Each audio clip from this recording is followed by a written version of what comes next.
Jump right into it.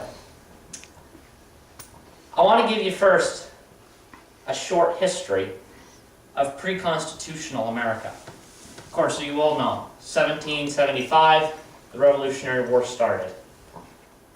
We were sick and tired of Great Britain bullying us from thousands of miles away and not having a means of direct communication, because back then, all mail came by slow freight, 3 months on the ocean, and nothing took place quickly back then, especially dealing with overseas commerce. The Declaration of Independence was signed July 4th, 1776. A lot of people, this tells you a little bit about the awareness of the American people. You go up to your average person and say, give me the reason why we separated from Great Britain. They're going to tell you, taxation without representation. That's what they're going to tell you. They do not realize there are actually 27 reasons why we left Great Britain. And one of them is he was literally coming over to this country and burning our cities for no reason. He was doing that. He was taxing us, yes, without representation. He was destroying our legislative bodies. And he was making us go all the way to England to be tried for offenses committed here. So no person had the right to a speedy trial. So, 1776 rolls around. We send King George our Declaration of Independence. And of course the war rages on, but we start governing ourselves as a new nation. In 1781, the Congress and the states agreed on a document called the Articles of Confederation. The Articles of Confederation was a really good try to do something much bigger than what they had means for. My computer's dying on me. Alright. They were trying to do a lot more than they had means for. The Articles of Confederation were too weak. They did not have the power to enforce what Congress voted on. And they had no executive. They had no executive. So they really had no ways of carrying out the laws they created. And then also, they needed a complete vote for everything. If, let's just say, a representative from Rhode Island came up with a law that they thought, this is really going to help our country. They put it through 13 states at the time. 12 of them vote yes, but one vote doesn't vote. The vote was no longer even thought about because they had to have unanimous vote.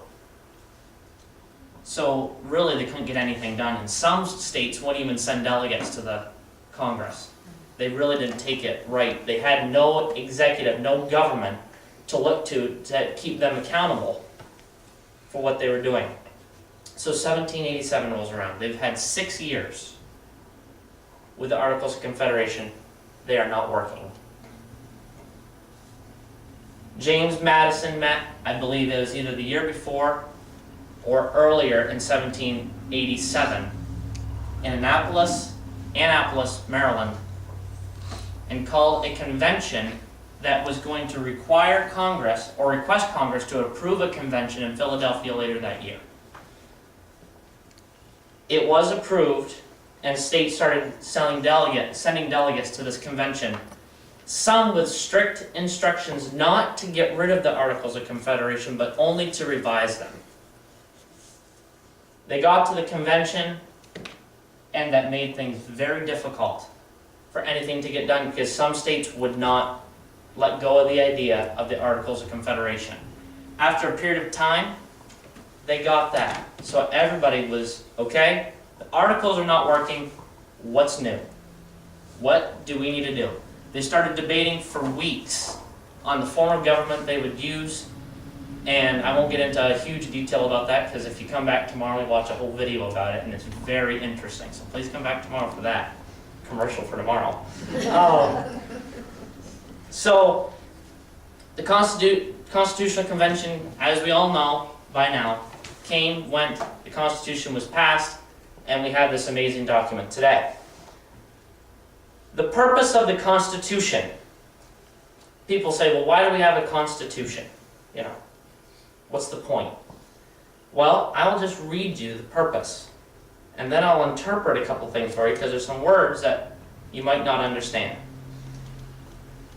We, the people of the United States, in order to form a more perfect union, establish justice, ensure domestic tranquility, provide for the common defense, promote the general welfare, and secure the blessings of liberty to ourselves and our posterity, do ordain and establish this Constitution for the United States of America. So what's the first reason? To form a more perfect union. They had an imperfect union under the Articles. They realized they needed something better. That was reason number one. Number two, establish justice. At the point when the Constitutional Convention let out, and actually before then, they did not have a court system. The court systems relied on the states. There was no federalized court system. To ensure domestic tranquility. Tranquility means a condition of peace or calmness. They wanted to have peace again in their country. It was in such upheaval because no laws were happening, rebellions were already happening by this point. The country's just over 10 years old, and they've already had rebellions that were put down. But to have that kind of trouble, and you're not even 10 years old. Next reason, to provide for the common defense. The national government at that point relied on the states to provide an army. But they really had no means of calling an army, because Congress literally had no power. They could make suggestions. That was really all they could do. Promote the general welfare. They wanted the welfare of the country. They wanted the well-being of the country to be where it's supposed to.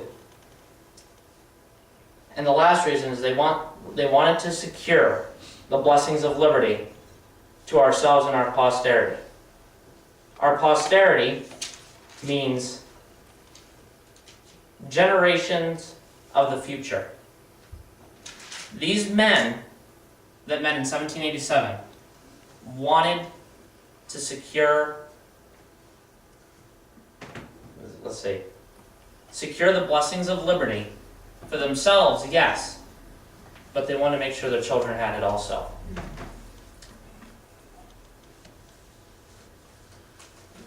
They wanted the blessings of liberty that they just fought for, and they just finished fighting for, just a few years before. They wanted to be able to keep those rights, and if they didn't have them in writing, locked in stone, they knew they would be soon lost. That's the crisis we're facing today. People don't think of it as a crisis, maybe, but it is. People you meet every single day don't even hardly know what the Constitution is. They might know what the first 3 words look like, but that's about it. As Isaac said, they might know the First Amendment, they might know the Second Amendment, and of course they all know the Fifth. So that's really all they know. Some people do not know that we have a 3-branch government that has checks and balances on each other to make sure one doesn't have all the power and another one has less power than it should. Some people don't realize that. So my next point is how to interpret, and just to let you know, I am on point 3. We are getting through this. How to interpret the Constitution. Isaac did a very good job of telling you how to. Go to the Founding Fathers. I've never read them, and I'm sure I'll need to in the near future. The Federalist Papers were basically James Madison's, John Jay's, and Alexander Hamilton's interpretation of the Constitution. And they've been very instrumental in interpreting the Constitution. That's one thing to look at. If you're not sure about something in the Constitution, you can go to that. Go back to what they said.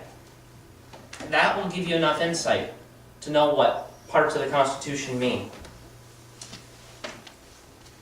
And it's also to be taken literally. As he mentioned, the ruling last year of Oberfell, or whatever that name was, it's a big name, I don't know exactly. Anyway, the same-sex marriage judge ruling, they did not take that literally, and I say that because the word marriage does not appear one time in your Constitution. So how can you get marriage out of a document that doesn't mention it? So that, you're supposed, you have to take the Constitution for what it says. You're not supposed to read in between the lines. And actually, in all honesty, I just learned this a little while ago. A man pointed out to me, actually a teacher, and it was amazing. You as an individual cannot violate the Constitution. You can, in some ways, violate the Bill of Rights, but you cannot violate the Constitution. The Constitution is written to the government, not written to the citizenry. It is written to the government. It is a letter to the government saying, this is how you're going to run, signed, we the people. And there is no greater authority than we the people. If the government is doing something we don't like, we have the authority to say, you're not doing that. All right, I gotta hasten. 3 minutes and 30 seconds. Commonly misunderstood sections. Legislative power. This is a big one, and I know we've mentioned this several times, but the Supreme Court. It is 9 people ruling from a bench that changes your life every day. It is making this country harder to live in because of all this political correctness, and that needs to die. But people need to be able to speak their mind. As long as they can do it without being terribly offensive, they need to be able to speak what they think. Legislative power. Article 1, Section 1 says it all. And when I say all, I mean literally all. Because it says, and I'll read it so I'll probably mess up 2 words, and I don't want to do that. All legislative power herein granted shall be vested in a Congress of the United States, not a Supreme Court. Which shall consist of a Senate and House of Representatives. The Founding Fathers wanted to be so specific. Of course, they also wanted to plan that we have a 2-house Congress, but they wanted to be specific. No lawmaking power lies in the Supreme Court of the United States. None. They can shoot down a law if it does not line up with this. That's their only reason for being there. And there might be a couple others, so I shouldn't say that, but that's their reason for existence. Executive power. This, especially with this administration, with executive orders. Executive orders are not law. It is a note written to the executive branch saying this is how we're going to execute a law passed by Congress. Not, all right, I'm signing this, I'm a king, here's your decree. That is not what executive orders are for. That is something being taken way out of proportion, taken way out beyond the limits of its power. All right, moving on. First and Second Amendment, I'll just touch on these ones quick because I don't have time. First Amendment, of course, religion, speech, press. The very essence of what this country was founded on. If we didn't have freedom of speech founded in our country, why would the Founding Fathers deny something to you that they needed themselves to separate from Britain? They had to have the freedom of speech to be able to write King George and say, this is what we think, and you can't do anything about it. They took that freedom and then they guaranteed it to you in the Constitution. And of course, I don't even have time to touch on religious freedom and all that, but the thing is in no way, shape, or form should the government be creeping in on those rights. Those are God-given, Constitution-guaranteed rights that no government can take away from you, unless you let it. Yeah, I gotta rush through these. Our biblical Constitution. This might be interesting to you. People say, well, you know, no mention of God is in the Constitution of the United States. Wrong. I will read it to you in Article 7 if you'd like to look it up. And I'm just going to read the phrase because I don't have time to expound on it. Done in convention by the unanimous consent of the states present, the 17th day of September, that's tomorrow, by the way, in the year of our Lord. I'd say that's a mention of God. Okay? So I'll stop there with that. But also in Isaiah, the book of Isaiah in the Bible, chapter 33, verse 22, I'm just going to paraphrase it to you. It says, "The Lord is our judge. The Lord is our lawgiver. The Lord is our king. He will save us." You have judge, judicial.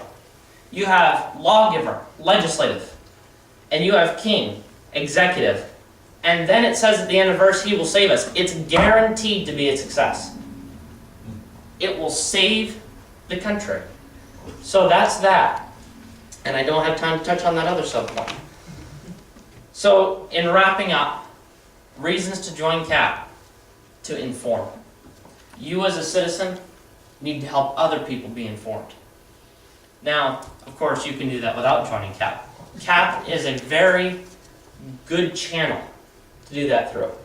And it's fun, exciting, and you get to have other people that share the same reasoning that you have. To be informed, you need to keep your eyes out for things happening. CAP can help you with that. We have our website, www.constitutionalawarenesspact.webs.com. We have a section on there, in the news. And we try to keep you updated on some things that are happening right now and what the Constitution says about it. You need to stay informed. And another reason to join CAP: to bring America back to its founding principles. You, the people, are the real government. If you don't like something, you can tell the government, you get to change it or else. And if they're smart, they'll change it. I'm not sure, there's not much smarts up on Washington, but you guys are the determining factor. Not the president, not even Congress, and definitely not the Supreme Court. You folks are the determining factor. So we together, as a group, can bring America back to what it's supposed to be. So I think that's enough of my jabber, and hopefully it helps you a little bit understand what the Constitution says, how it was established, and why we need to keep it. This thing is priceless. Besides the Bible, this is the second most important book on planet Earth. And if we lose this, we lose our freedom, and the world loses a beacon of hope. So protect your Constitution. All right, very good.